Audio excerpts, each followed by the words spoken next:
喂，hello，係阿 Keith 啊。嗱，咁我哋上次咧就中山火炬同埋馬鞍島條片之後咧，咁有好多香港朋友私信我哋啦，咁就問我哋，喺火炬有冇一啲落樓就可以買嘢食嘢，翻香港有交通方便嘅樓盤啦。嗱，咁阿 Marco 啦，今日咧就嚟咗呢度啦，咁就佢就對大灣區咧就好熟嘅，咁佢咧今日咧就有個盤同我哋分享，就係呢個火炬嘅中永新達城。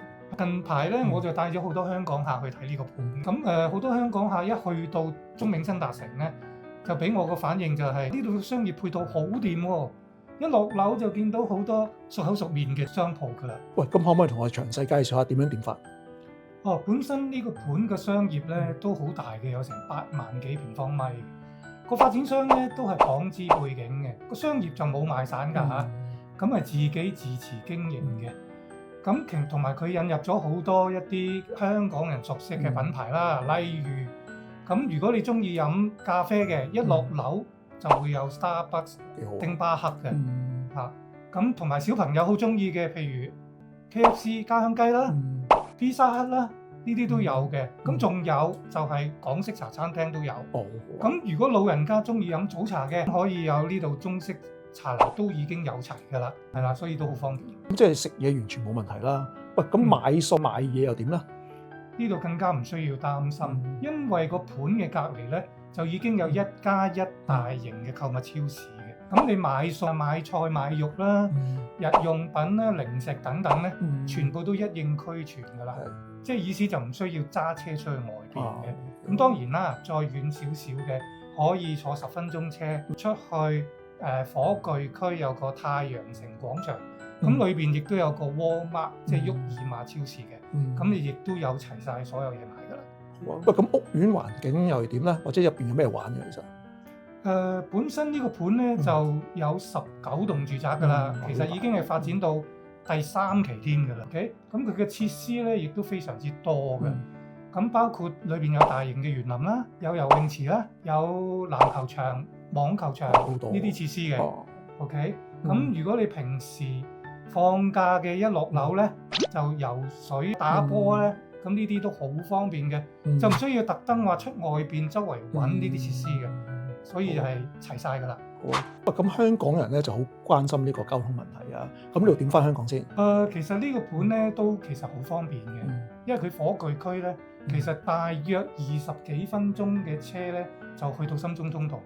再半個鐘咧就已經去到深圳區㗎啦，即係自駕好方便啦。係啦，自駕好方便。咁如果唔揸車嘅，我係想坐巴士嘅又點咧？咁可以選擇去中山博覽中心。咁嗰度咧就有啲專線巴士嘅。咁譬如你去深圳嘅前海灣地鐵站，咁嗰度大約係10零蚊嘅車費啦，就已經可以落到去嗰邊㗎啦。咁如果你話去到福田口岸嘅，都係28蚊車費左右到嘅啫。係啦，咁車程幾耐咧？大約係1個鐘左右到。班次好密，班次都好頻密嘅，咁差唔多1個鐘左右到就會有一班㗎啦。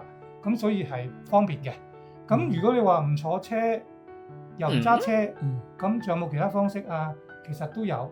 有啲客係中意坐船嘅喎，咁坐船嘅話咧，你可以去馬鞍島嘅中港客運碼頭嚇，咁而家係可以大約1個小時左右啦，1個鐘啦，就已經係直出到尖沙咀嘅，所以係好快捷嘅。咁即係翻香港啦，可以自駕啦，搭船啦，搭巴士啦。咁如果我去大灣區其他地方，咁又點咧？其實而家咧，中山呢度咧仲有起緊呢個廣中珠城際鐵路嘅，即係而家所謂叫做廣州地鐵18號線嘅延長線。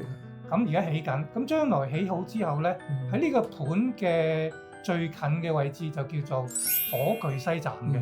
咁由呢度去將來去廣州同珠海咧，就會更加方便嘅。係啦。喂，阿 Marco，咁個盤好似幾好啦。咁其實就有咩優惠可以同大家推介一下？其實而家個盤咧就已經賣緊第3期㗎啦。咁單位面積咧就係由大約96平方米至到126平方米啦，3至4房嘅間隔嚟嘅。OK， 方正實用嘅。咁而家就有特別好消息添。咁而家發展商做緊特價，係啦。咁係幾錢咧？大約係3房咧就由98萬起嘅，100萬都唔使嚇。咁4房咧都係好平嘅，大約係104萬左右到起步。